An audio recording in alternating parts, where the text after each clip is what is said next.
One of the success stories from the old Vienna is joining us here, Jim Infantino. Jim, how are you?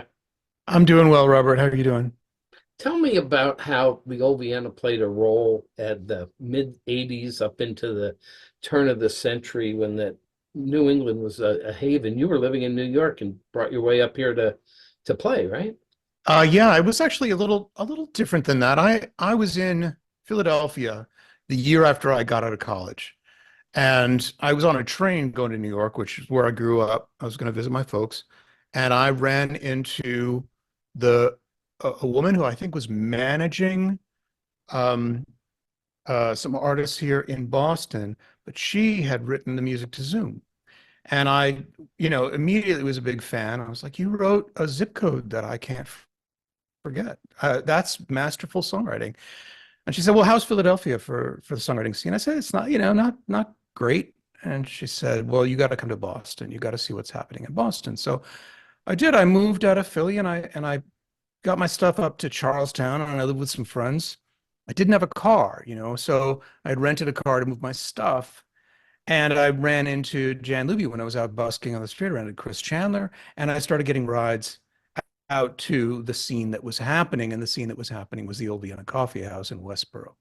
That was actually where I ran into Brian Dozer and John Svetke and Ellis Paul. And for some reason, we hit it off, or they thought I was really strange what I was doing, and they talked to me, and I talked to them, and I just met so many great people out there. I met Tom Keene, I met Mike Duffy, so many other great songwriters, and the thing that just knocked me out was the quality of the songwriting, the quality of the playing, and that was where I realized I had made a really great decision not to be in kind of random rock clubs in Philadelphia, but part of a real not, I mean, yeah, you could call it a folk scene, and I think I never felt totally comfortable with the folk scene, but the songwriting scene, I really felt at home in, and that's what got me really excited.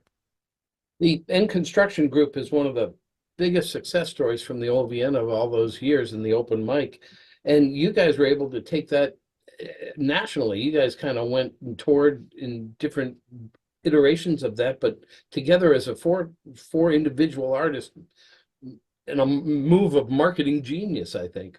There were there weren't that many of these songwriter in the round groups, and I know when we got to Nashville, they were a little confused. They were like, "Are you like a musical group?" And we're like, "No, we're all individual songwriters. We're all individually ambitious, right?" So, which was just confusing. But our show down at the Bluebird was a huge success. People really loved it because it was just one great song after another, and um, and so we met Neil Fagan, who ran the club at the time, and he took us around to the local bigwigs, and we talked to a lot of people. I was introduced to Del Bryant, who ran BMI at the time, and yeah, it was a really exciting scene, and it was really great because they were like, "Wait, you're from Boston?" So we were like ambassadors from the Northeast, down below the Mason-Dixon line.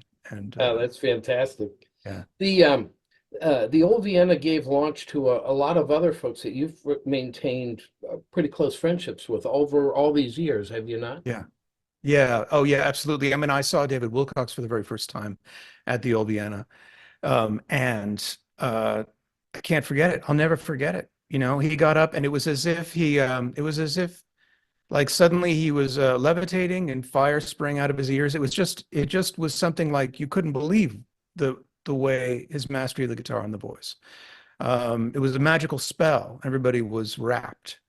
And I think I went up and said something stupid to him after that. And then I think at some point I said, if you ever need a place to stay in Boston, and he took me up on it.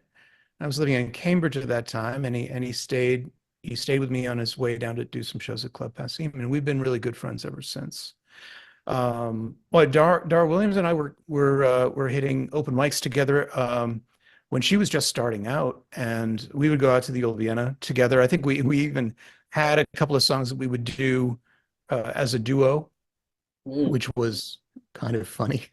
Um, and usually the more humorous stuff. And then she and I eventually went on tour together. There were just a lot of people who came through that just they just knock me out? And sometimes they'd either be the featured member of the open mic or they would just have shown up to play at the open mic.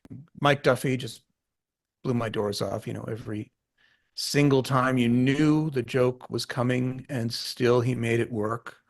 Um, Yes, yeah, he did. yeah. Don White, Jan Luby herself, who was my ride most of the time.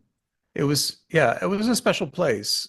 And that came down, that came down to you and to Tim. I mean, you set the tone in that place, really, even more than Tim, really. But Tim did the booking and and you were the MC.